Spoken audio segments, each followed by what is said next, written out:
তারপর মেলা পৌঁছে গিয়ে দেখি প্রচণ্ড ভিড়।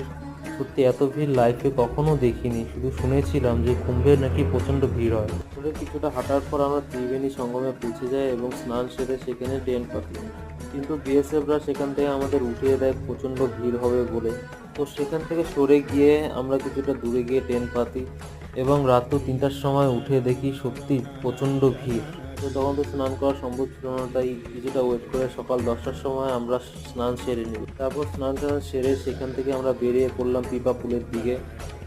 সেই পিপা পুলটি ক্রস করে আমরা চলে যাই মেলার আরেকটি অংশে। সত্যি মেলাটা ছিল প্রচণ্ড বড়, শুনলাম নাকি 50 কিলোমিটার বড় মেলা। যেহেতু স্নান হয়ে গেছে আমরা মেলা থেকে বেরিয়ে মেন রোডের দিকে চলে যাই এবং মেন রোডে গিয়ে দেখি প্রচণ্ড ভিড়।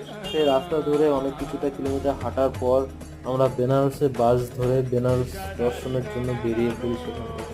মেলা এপিসোড এখানেই সমাপ্ত। Next episode Benaras.